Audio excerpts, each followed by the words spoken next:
우리는 연초가 되면 뭔가를 새롭게 계획을 세우고 또 목표를 갖게 되지요. 좀 하우링이 있는 것 같습니다. 좀 마이크 조절 좀 해주세요. 건강을 위해 운동을 해야겠다. 또 살을 좀 빼봐야 되겠다. 뭔가를 배워봐야 되겠다. 또 새로운 도전을 해봐야 되겠다.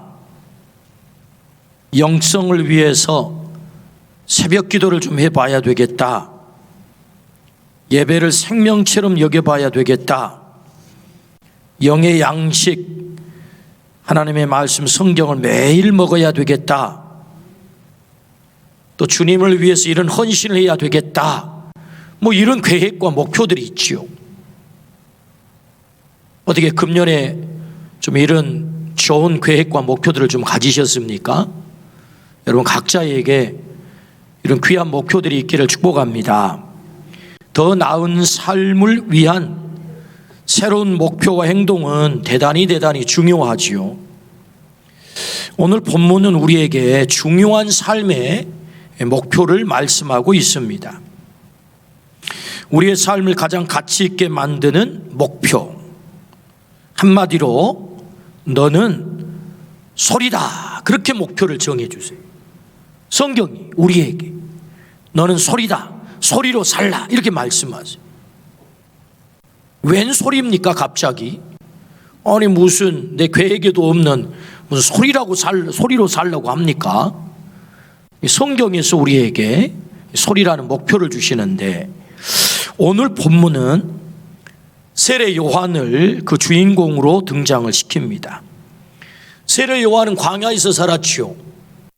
낙타 털옷을 입었다 하지 않습니까? 그리고 먹는 음식은 석청과 메뚜기를 먹었다. 이 얘기를 정리해 보면 볼품 없었다. 아주 거친 광야에서 볼품 없이 살았던 그런 사람이다, 그런 말이죠. 근데 놀라운 것은 이 볼품 없는 사람들에게 수많은 사람들이 몰려갔다는 것입니다. 그에게 열광을 했다는 거예요.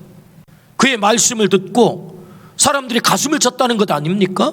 무릎을 꿇었다는 거잖아요. 그리고 세례를 받았다는 거죠. 당대 최고의 실력자들, 힘 있는 사람들, 제사장, 레위인 궁금했어요. 도대체 저 인간이 뭔데 사람들이 저에게 열광할까? 저렇게 몰려갈까? 그래서 사람을 보내가지고 묻는 것입니다. 도대체 너는 누구냐? 네 정체가 뭐냐? 그러자 세례 요한이 대답을 하죠. 나는 소리다, 이렇게 대답을 한단 말이죠. 나는 소리다. 요한은 광야에서 소리로 살았던 것입니다. 예수님은 이런 요한을 가리켜서 뭐라고 말씀하시죠? 마태복음 11장 11절에 여자가 낳은 자 중에 세례 요한보다 큰 이가 일어남이 없다 그랬어요. 극찬을 하죠. 최고의 인생을 산 사람, 가장 성공적인 인생을 산 사람, 가장 가치 있게 산 사람, 그가 누구냐? 세례 요한이라는 거예요. 그러나 예수님께서 여자가 낳은 자 중에 세례 요한만큼 큰 자가 없었대요.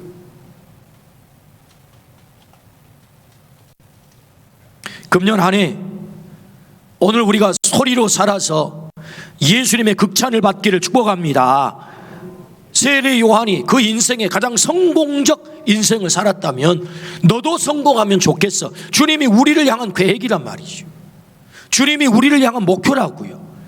네가 소리로 살면 좋겠어. 그래서 네 인생이 가장 가치 있는 인생이 되면 좋겠어. 주님의 이 간절한 소원을 오늘 말씀을 통해서 깨닫고 또 순종하기를 주의 이름으로 축원합니다.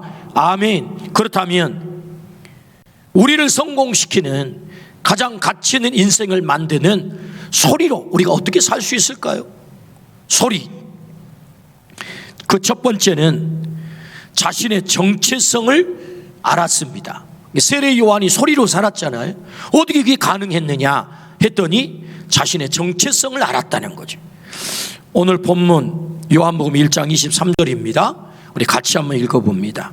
이르되 나는 선지자 이사야의 말과 같이 주의 길을 곧게 하라고 광야에서 외치는 자의 소리로라 하니라. 아멘. 사람들이 요한에게 묻죠. 네가 그리스도냐, 엘리야냐, 그 선지자냐? 아니다. 그럼 너는 누구냐? 주의 길을 곧게 하라고 광야에서 외치는 자의 소리로라 라고 자신의 정체성을 정확하게 대답을 하죠. 이 말씀은 그냥 세례 요한이 하고 싶어한 말씀이 아니고 이사야서 40장 3절 말씀을 인용해서 하신 말씀이죠. 이사야 40장 3절 외치는 자의 소리여 이르되 너희는 광야에서 여호와의 길을 예비하라. 사막에서 우리 하나님의 대로를 평탄케 하라. 할렐루야. 외치는 자의 소리여, 소리여. 그럼 이 소리가 누구냐? 이르되 너희는, 너희라는 단어는 복수죠. 세례 요한만 말하지는 않죠. 이게 너희 속에 우리도 포함될까요? 예, 포함이 되죠. 너희는 세례 요한뿐만 아니라 너희도 바로 그 외치는 자의 소리가 되어야 한다. 살아야 된다. 이런 말씀이죠, 이게. 그러니까 요한은 자기 정체성을 너무너무 잘한 것입니다. 자신이 누구인지 정체성을 정확하게 안다는 것은 대단히 중요하죠. 상처받은 마음 치유하는 기도라고 하는 책이 있습니다. 사진 띄워줘 보시오. 네. 딱 이러면 딱 나와야 되는데. 네, 감사합니다. 상처받은 마음 치유하는 기도. 이 마테오 린이라고 하는 사람이 쓴 책인데요. 이 책에 나온 이야기입니다. 한 농부가 산에서 독수리 알을 주었대요. 마침 그 시골 농부들은 자연 부화를 시키잖아요. 닭이 알을 품고 있는 닭이 있었단 말이에요. 거기다 이 알을 밀어 넣은 것입니다. 그래서 알이 깨어났어요. 병아리들과 함께 자라는 것입니다. 병아리들이 어미닭을 쫓아다니면서 뭐 땅바닥에 뭘 주워 먹고 벌레를 주워 먹고, 그러니까 이 독수리 새끼도 땅바닥에 벌레 주워 먹고 땅 파면서 사는 거예요. 그래가지고 좀 이렇게 커지니까 또 닭 아버지 엄마가 뭐 이렇게 울잖아요. 꼭 끼워, 울지도 잘 소리도 안 나오는데 꼭 끼워 흉내도 내보고.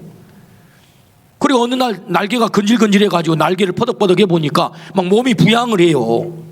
너무 무서운 거예요. 몸이 막 날아오르니까. 그냥 그만뒀어요. 아이, 왜 날아오르는 것이 이게 좀 무서운 거단 말이에요. 왜 다른 친구들이 안 날거든요. 어느 날, 몇 년이 지나고 어느 날, 날이 좋은 어느 날, 너무너무 멋진 큰 새가 하늘에 막 떠 있는 것입니다. 날아가는 거예요. 그 새는 황금빛의 튼튼한 날개를 펴고 거의 움직이지도 않고 거센 바람 속을 아주 우아하고 위험 있는 모습으로 날고 있는 것입니다. 너무 멋진 거예요. 닭장 속의 독수리는 그야말로 경외하는 눈빛을 보내면서 그 새를 바라다보고 있는 것입니다. 야, 저 새가 뭔 새지? 그래 옆에 있던 닭이 대답을 합니다. 저 새는 독수리야. 우리는 땅에 속한 닭이지만 쟤는 하늘에 속한 독수리야.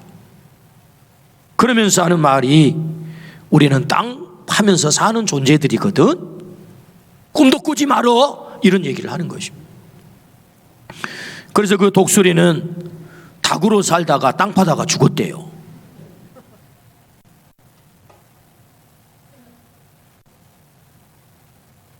이 책에 나온 내용인데 뭘 말합니까? 우리의 정체성이 얼마나 중요하냐를 얘기하는 그런 우화겠지요. 내가 누구인지를 모르면 독수리임에도 불구하고 창공을 활활 날아오르는 하늘을 품고 살아야 될 독수리가 땅바닥을 파면서 땅바닥을 헤집으면서 산다. 그리고 닭으로 죽는 것입니다. 세례 요한은 자신의 정체성을 분명히 안 거지요. 주의 길을 곧게 하라고 광야에서 외치는 자의 소리. 땅만 쳐다보고 사는 인생이 아니라 하늘을 쳐다보고 사는 인생, 바로 독수리와 같은 존재임을 정확하게 깨달은 거죠. 나는 광야에서 외치는 자의 소리다. 세례 요한의 정체성의 깨달음을 왜 주님이 오늘 말씀하실까요? 주님은 오늘 우리들에게도 이 동일한 깨달음을 가지라는 것입니다. 너희는, 이사야서 40장에 나오는 외치는 자의 소리가 있어, 너희는 그의 길을 예비하라. 그 너희는 속에 세례 요한이 깨달았던 것처럼 너도 그런 깨달음을 가지면 좋겠어. 너의 정체성을 깨달으면 좋겠어. 너는 소리거든. 우리는 땅에 속해서 땅만 파다가 죽을 인생이 아니라고 말씀하시죠. 독수리로 살아야 할, 하늘을 품고 살아야 될 존재임을 우리에게 말씀한단 말이죠. 그래서 우리가 세례 요한이 깨달았던 것처럼 소리다, 이 소리라고 하는 정체성을 깨닫고 독수리처럼 하늘을 품고 살라는 것입니다. 금년 한 해 우리가 이 정체성을 깨닫고 이 목표를 가지고 사시기를 주의 이름으로 축원합니다. 아멘. 우리는 땅을 밟고 사는 존재이지만 하늘을 사는 존재들이다 이거죠. 이 정체성을 알라라고 말씀을 하시죠. 그렇다면 우리는 무엇을 위한 소리로 살아야 됩니까? 우리가 이 정체성을 깨달았다고 하면 내가 소리구나, 소리. 그럼 무엇을 위한 소리로 살아야 되는가? 오늘 23절 본문을 다시 읽습니다. 시작. 이르되 나는 선지자 이사야의 말과 같이 주의 길을 곧게 하라고 광야에서 외치는 자의 소리로라 하니라. 이 외치는 자의 소리를 폰에 본토스라고 헬라어에서 기록하고 있습니다. 그 뜻은 전령자라는 뜻을 갖고 있어요. 전령자. 무엇을 위한 전령자 소리입니까? 주의 길을 곧게 하는 소리입니다. 주의 길을 곧게 하는 소리. 어디에서? 광야에서. 우리가 살아가는 세상은 광야라 하잖아요. 얼마나 거칩니까? 얼마나 힘든 곳입니까? 이 광야와 같은 세상에서 너는 소리로 살아야 되는데, 그 소리, 어떤 소리? 주의 길을 곧게 하는 소리. 그러면 주의 길을 곧게 하는 그 전령자가 외치는 소리의 내용이 뭐예요? 내용이, 그것은 하나님의 구원의 메시지인 거죠. 하나님의 구원의 메시지. 해야 될 말이 많지만, 소리가 많지만 하나님의 구원의 메시지라는 거예요. 폰의 본토스, 이 뜻은 전령자가 외쳐야 될 소리는 하나님의 구원의 메시지다. 그럼 구원의 메시지가 뭐예요? 예수 그리스도가 우리의 구원이다, 이걸 외치는 거죠. 그래서 세례 요한을 먼저 보낸 거잖아요. 그래서 그의 길을, 주의 길을 평탄케 하는 거잖아요. 주의 길을 곧게 하는 거잖아요. 예수 그리스도가 누구라고요? 우리의 유일한 구원자다. 우리 아멘 하십시다. 예수 그리스도야말로 유일한 구원자 되신 줄로 믿습니다. 하나님의 구원의 메시지, 그 내용이 예수 그리스도라는 거죠. 세례 요한이 외쳤던 게 뭐죠? 예수 그리스도를 외친 거죠. 인간에게는 중요한 질문 세 가지가 있습니다. 그 첫 번째, 나는 누구인가? 두 번째, 나는 무엇을 위해서 사는가? 세 번째, 나는 어디로 가는가? 이 세 가지의 질문에 대한 답을 알아야 우리 인생 전체가 성공하는 것입니다. 이 질문에 대한 답을 얻지 못하면 우리 인생 잘 살았다고 세상은 말할지 모르지만 그 실패한 인생이 되는 거예요. 나는 누구냐? 정체성에 대한 질문이 있고, 나는 무엇을 위해 사는가? 목적성에 대한 질문이 있고, 나는 어디로 가는가? 우리의 영원성에 대한 질문이지요. 그러니까 우리가 첫 번째 정체성을 세례 요한이 알았다고 하잖아요. 성경은 끊임없이 우리의 정체성을 말씀하거든요. 뭐라고 말씀하지요? 너는 하나님의 형상이야. 너는 하나님의 자녀야. 너는 주님의 제자야. 너는 왕같은 제사장들이야. 피로 값주고 사신 고귀한 자, 세상 그 어떤 것과도 비교 불가한 가장 가치 있는 존재야. 할렐루야. 성경은 끊임없이 우리에게 뭘 말씀하세요? 우리의 정체성을 말씀해요. 나는 누구인가? 그래서 오늘 우리에게 그 정체성을 가르쳐 주는데, 너는 바로 하나님의 자녀, 왕같은 제사장, 주님의 제자, 피로 값주고 사신 고귀한 자인 이유는 바로 네가 소리로 살아야 되기 때문이야, 이거죠. 예수 그리스도가 구원자 된다고 외치는 바로 그 소리, 그 소리로 살기 위해 내가 너를 하나님의 형상으로 만들었거든, 하나님의 자녀 삼았거든, 왕같은 제사장 삼았거든. 피로 값주고 산 고귀한 예수님 짜리. 이 무슨 얘기입니까? 이 컵이 얼마짜리요? 예, 10,000원짜리입니다. 예, 그럼 나는 얼마짜리요? 예수님 짜리입니다. 우리 아멘 하십시다. 여러분이 얼마짜리라고요? 예수님 짜리, 예수님 짜리. 너무너무 고귀한, 왜 우리가 고귀해야 되는 것입니까? 바로 우리가 소리로 살기 위해서. 아멘 하십시다. 그래서 우리가 이 정체성에 대한 질문을 성경은 분명하게 답을 한단 말이죠. 그러면 나는 무엇을 위해서 살아야 됩니까? 이 목적성에 대한 질문에 대한 대답이 뭐예요? 그것이 바로 나는 소리로 살아야 된다, 이거죠. 우리가 소리로 살기를 주의 이름으로 축원합니다. 그 소리가 어떤 소리입니까? 어떤 소리? 주의 길을 곧게 하라고 광야에서 외치는 자의 소리로 사는 거죠. 그러니까 주의 길을 곧게 하는, 주의 길을 곧게 한다는 의미가 뭘까요? 주의 길에 장애가 있다는 말인가요? 주님의 길이 무슨 이렇게 삐뚤어졌다는 말인가요? 이 무슨 말입니까? 이 말의 의미는 예수님이 사람들에게 쑥 들어가야 되잖아요. 예수님이 사람들의 마음속에 쑥 들어가야 된다고요. 그러면 뭐요? 길이 열려야지. 예수님이 사람들의 마음속에 쑥 들어가서 그의 구원자가 되어야 되는데 그 쑥 들어가지 못하도록 하는 장애가 있다는 것입니다. 장애. 그 장애물이 뭐지요? 세례 요한은 그 장애물을 제거하는 자거든요. 그 뭔 장애물을 제거했는지 한번 보겠습니다. 마태복음 3장 2절입니다. 시작. 회개하라, 천국이 가까이 왔느니라. 회개를 외쳤단 말이죠. 그러니까 예수님의 길을 준비하고 예수님의 길을 곧게 하는 그 일을 세례 요한이 했는데 실제로 한 내용을 보니까 회개를 외친 거죠. 그러면 예수님이 쑥 들어가는데 장애물이 뭐요? 죄라는 거죠. 죄. 이 죄가 장애물이 되는 거예요.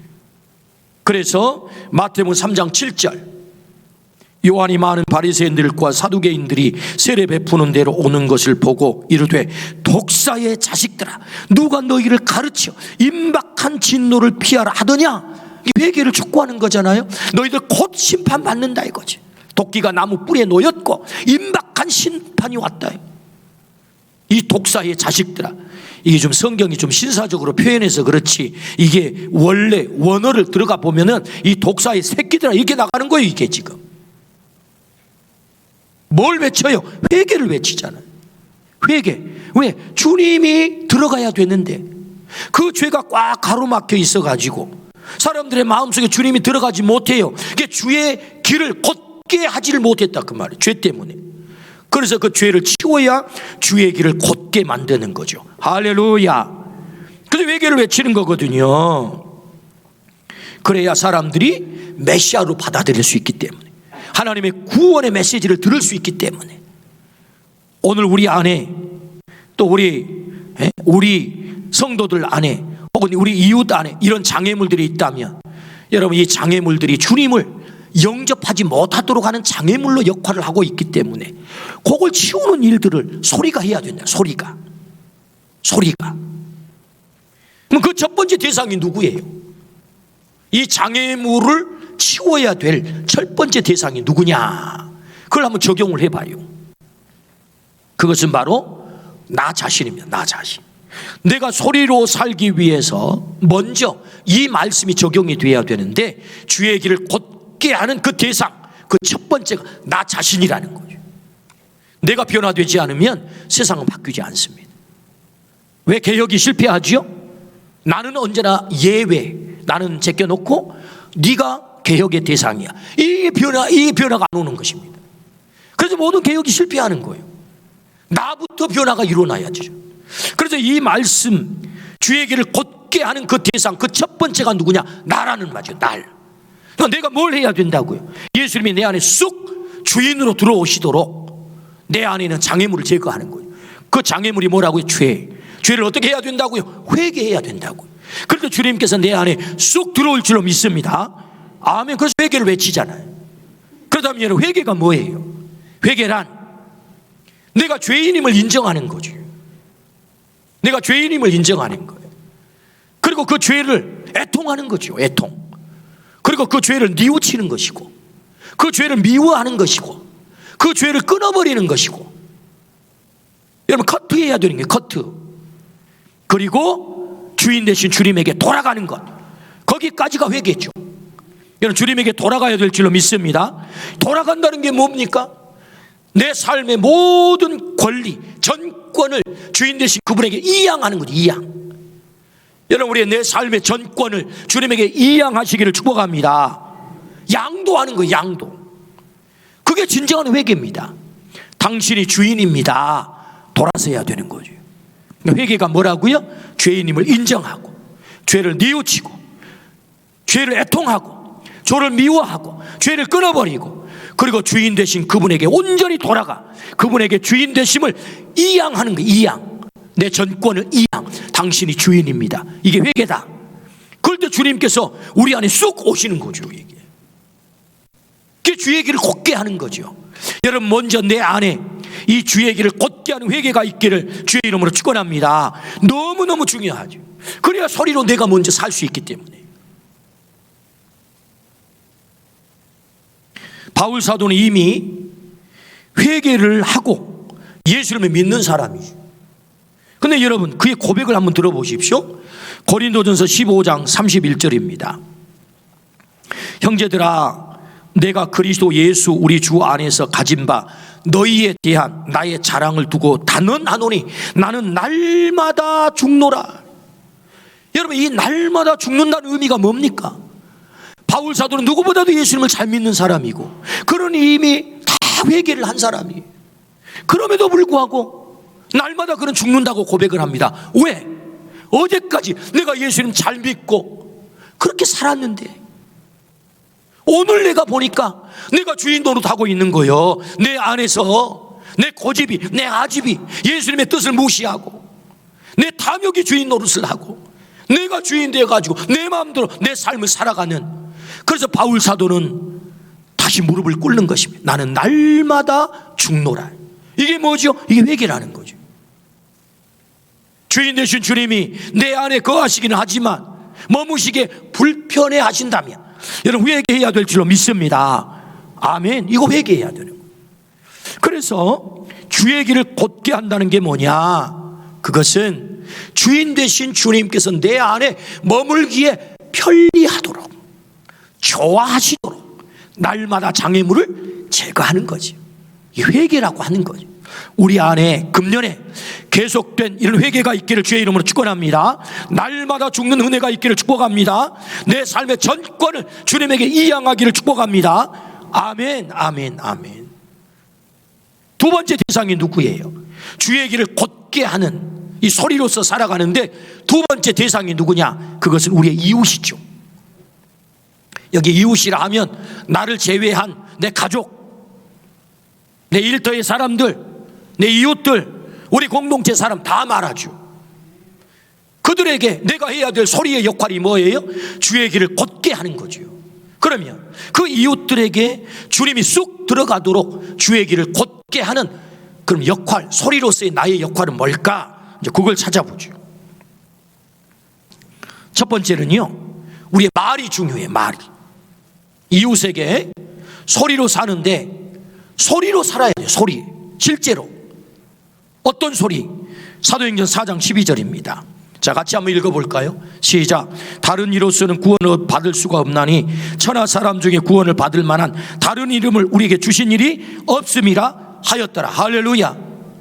예수님이 유일한 구원자라고 소리로 선포해야 된다니까요. 여러분 그 능력 많으신 예수님도, 그 인격이 고매한 예수님도 입을 열어서 나는 부활이요 생명이다, 나는 길이요 진리요 생명이니 나로 말미암지 않고는 아버지께로 올 자가 없다라고 선포하셔서 선포. 여러분 선포하기를 축복합니다. 예수님이 구주 되심을 선포해야 돼. 유일한 구원자이심을 선포해야 돼. 어쩌다가 마을에 성경책을 지고 교회에서 돌아가는데 이웃집 아줌마를 만났어요. 왔다, 집이도 교회 댕겨이. 얘기를 안 했다는 거죠. 과장님도 교회 다니십니까? 얘기를 안 했다는 거죠. 말로 선포해야죠.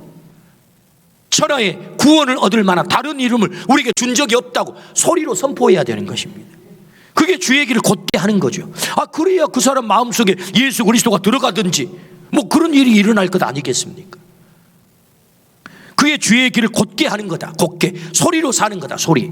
여러분, 우리 이웃 가운데 불신자들이 있다면 우리가 입을 열어서 예수 그리스도가 유일한 구원자 되심을 선언하기를 축복합니다. 선포하기를 축복합니다. 우리의 가족 가운데 불신자들이 있다면 그들에게 예수 그리스도가 유일한 구원자 되심을 선포하기를 축복합니다. 너무너무 중요하죠. 여러분, 내 힘으로 다 하는 것 아닙니다. 주님이 도와주세요. 놀랍게도 그 말이 꽂히게 되는 것입니다. 어느 날 그 말이 꽂혀요.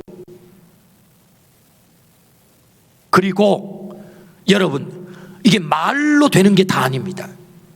이 소리로만 끝나는 게 아니에요. 어떻게 해야 된다는 것입니까? 주의 길을 곧게 한다는 것은 예수님이 주인됨을 인정하는 삶을 살아내야 되는 거죠. 이게 이제 우리에게 큰 숙제인 거죠. 주의 길을 곧게 한다는 게 뭐냐? 불신 내 남편에게 예수님이 쑥 들어가기를 원하지만 나의 삶의 행동 거지가 장애물이 될 가능성이 있다는 거예요. 예수님이 쑥 들어가지 못하도록 우리 이웃에게, 우리 가족들에게, 그리고 어떻게 살아내야 된다는 것입니까? 소리로 산다고 하는 것은 말로 선포를 할 뿐만 아니라 이 말의 파워와 능력이 있기 위해서는 삶을 살아내야 되는 거죠. 살아내야 돼요. 그래야 예수님을 믿는 사람은 이런 소망을 가지고, 이런 비전을 가지고 인생을 가장 가치 있게 사는구나. 그래서 그 마음문이 싹 열려 예수님이 쑥 들어가는 거죠.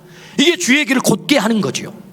여러분, 이 곧게 하는 삶이 있기를 주의 이름으로 축원합니다. 예수님이 주인됨을 인정하고 그 삶을 살아내는 것, 내 삶이 그에게 장애가 되지 않는 것, 내 삶으로 인하여 그 사람에게 예수 그리스도가 들어가게 하는 일에 걸림돌이 되지 않는 것, 그게 뭐죠? 주의 길을 곧게 하는 소리로서 사는 거죠. 오늘 우리에게 이 삶이 있기를 주의 이름으로 축원합니다. 아멘, 아멘. 그게 과연 가능합니까? 예, 가능하죠. 그 가능한 삶을 사신 한 분을 제가 소개하려고 합니다. 우리는 동시대에 위대한 정치가를 보고 있습니다. 여러분, 정치라고 하는 것이 협잡과 모략과 권모술수가 판치는 것이 정치 아닙니까? 그 정치, 그 치열한 세계 속에서 어떻게 그런 삶이 가능하겠습니까? 어떻게 예수님을 주인으로 모시고 예수 그리스도가 진정한 우리의 구원자 되시며 그분이 주인됨의 삶을 어떻게 그 정치, 그 치열한 현장에서 살아내겠습니까? 우리는 그런 정치가를 보고 있다는 거예요. 불가능한 얘기가 아니고. 그가 누굽니까? 2005년부터 2021년 12월까지 무려 16년 동안 유럽의 가장 강대국이라고 하는 독일의 총리를 지내신 메르켈이죠. 앙겔라 메르켈. 여러분, 이 여인을 여러분들이 다 잘 아실 거예요. 이분은요, 삼관왕을 아십니까? 삼관왕. 뭐가 삼관왕이냐? 최연소 총리, 독일의 최초의 여성 총리, 최장수 총리, 삼관왕 하신 분. 그리고 이분이 총리직을 내려놓을 때 국민들의 지지율이 얼마였냐? 80%예요. 80%. 여러분, 놀랍지 않아요? 엄청난 결과이죠. 2015년 타임은 올해의 인물로 그를 선정을 했고 세계에서 가장 신뢰할 수 있는 지도자로 뽑았습니다. 격동의 유럽을 안정적으로 이끌었던 지도자로서 사람들은 그를 평가하죠. 그는 애초부터 그런 좋은 조건 속에 있었던 사람이 아니에요. 여러분, 그는 동독 출신입니다. 당시엔 서독이 정치를 다 주름잡고 있었거든요. 통일 이후에 동독 출신, 그것도 여성, 그것도 정치를 애초부터 시작한 사람이 아니고 물리학자, 과학자란 말이지. 거기다가 한 번에 결혼까지 실패했던 사람, 그런 여인이란 말이에요. 그런데 이런 여인이 세계를 움직이는 여인, 그래서 사람들에게 극찬을 받던 그런 삶을, 정치 그 치열한 권모술수와 난무하는 그런 세계 속에서 살아냈다는 것입니다. 이게 중요한 거예요. 사람들은 그의 뭐 여러 가지 드러난 그런 것들을 가지고 평가를 하지만 이 메르켈이 그런 삶을 살아냈던 가장 중요한 그의 세포 하나하나가에 쌓여 있는 게 있어요. 그 존재 자체란 말이에요. 존재 자체. 그 존재가 어떤 존재냐? 여러분, 그 존재성은 사실은 따지고 들어가 보지 않으면 잘 드러나지 않는 거예요. 그냥 나타나는 정치적인 현상만 가지고 얘기할 뿐이지. 그 존재가 어떤 존재냐?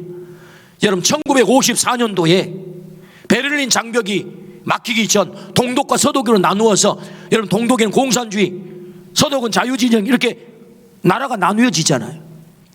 베를린 장벽이 쳐지기 전에 동독의 사람들이 우리는 공산주의 치하에서 도저히 살 수가 없어, 그래가지고 러시를 이루면서 탈출을 했단 말이죠. 무려 270만 명이 동독에서 서독으로 자유를 찾아서 온 것입니다. 그때 함부르크에, 서독의 함부르크에 살고 있던 카스너라고 하는 목사님, 호르스트 카스너라는 목사님이 우리는 동독으로 간다, 그렇게 나가는 거예요. 아기가 낳은 지 6주밖에 안 됐어요. 핏덩어리. 이 핏덩어리 메르켈을 데리고 우리는 동독으로 간다. 이 함부르크에서 안정적 목회를 하던 이 카스너 목사님께서 다 탈출하면 누가 저 영혼들을 돌보며 건지겠느냐? 우리는 동독으로 간다. 그리고는 6주 만에, 태어난 6주 만에 이 아기 핏덩어리를 데리고 동독으로 들어간 것입니다. 그리고 그곳에서 사는데 이 공산주의 치하에서 더군다나 목사가 되니 이 비밀 경찰들이 얼마나 감시가 심한지 아주 타켓이 된 것입니다. 제대로 돌아다니지도 못해요. 그래서 이 메르켈은 어린 시절 거기서 성장을 하면서 부모로부터 양육을 받는데 뭐 밖으로 많이 돌아다닐 수도 없으니 엄마 아버지에게 성경을 배우고 신앙을 배우고 예수님을 배우고 예수님의 정신을 배우고 신중함을 배우고, 그래서 그렇게 성장을 한 것입니다. 통일하는 과정 가운데 정치에 참여를 해서, 그래서 젊은 나이에 환경부 장관을 하게 되면서 정치에 입문을 하게 되죠. 그래서 그가 활동했던 정당이 기독민주연합당이에요. CDU라고 하는 기독민주연합당에 활동을 하게 되죠. 그리고 거기서 총리가 되어서 무려 16년 동안, 아무도 그렇게 하리라 예상을 못했는데 16년 동안 유럽의 격동기를 가장 강한 리더십을 가지고 이끈 그런 총리가 된 것입니다. 어떻게 해요? 그의 존재성 안에 있었다는 거죠. 그는 어렸을 때부터 신앙 안에서 자랐습니다. 예수님의 정신으로 무장한 것입니다. 그 예수님의 정신이 구체적으로 그의 정치적인 삶 속에서 어떻게 나타납니까? 시리아에 전쟁이 터졌어요. 아프간에 전쟁이 터졌어요. 난민들이 유럽으로 쏟아져 들어옵니다. 모든 나라들이 다 국경을 걸어 잠깁니다. 갈 곳이 없습니다. 그때 국민들에게 지지는 잃었지만 우리는 저들을 받아야 합니다. 저들을 수용해야 됩니다. 이때 우리가 사랑을 베풀지 않으면 누가 저들에게 사랑을 베풀 수 있겠습니까? 그리고는 사실은 정치적인 반대를 무릅쓰고라도 그들을 100만 명 이상을 수용했다는 것입니다. 독일이. 대단하잖아요. 그 수용의 리더십. 그래서 이 메르켈 총리의 리더십을 한마디로 무티 리더십이라고 합니다. 무티 리더십이라는 뜻은 엄마 리더십이라는 거예요. 엄마 리더십. 그 엄마 리더십이 어떻게 형성이 됐는가? 그가 예수님을 배웠다는 거예요. 예수님의 정신이 그의 세포 하나하나까지 다 쌓였다는 것입니다. 삶으로 살아냈다는 거예요. 그게 삶으로 살아냈다. 할렐루야. 그녀의 태도는 겸손과 소통이었습니다. 총리가 되기 전에 시내 한복판의 작은 아파트에서 남편과 함께 살았는데, 총리가 되면 공간이 주어질까 나뉘겠습니까? 여러 가지 문제로 뭐 경비하는 문제 이런 것도 있고 경호 문제도 있고. 근데 그 아파트에서 그냥 산 거요. 16년 동안. 기자가 질문을 했습니다. 어떻게 집에는 가사도우미를 두고 사십니까? 아니, 왜 가사도우미를 둡니까? 제 남편과 제 아내가 직접 가서 다 장바다가 요리해서 같이 이 즐거운 일을 우리가 하는 것입니다. 왜 당신은 똑같은 옷만 입고 다닙니까? 또 질문을 하자. 저는 모델이 아니고 공무원입니다.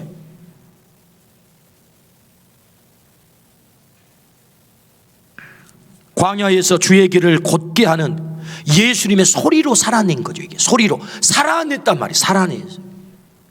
예수님의 길을 곧게 하는, 사람들의 가슴 속에 예수님이 쑥 들어갈 수 있도록 그의 삶으로 살아낸 거죠. 오늘 또 주님은 우리에게 이 삶을 살아내라는 것입니다.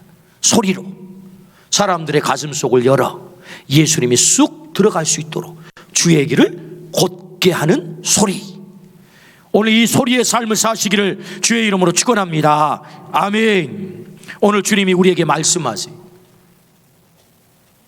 주님이 들어가시에 장애물이 있다면 네가 그거 거두어내면 참 좋겠다.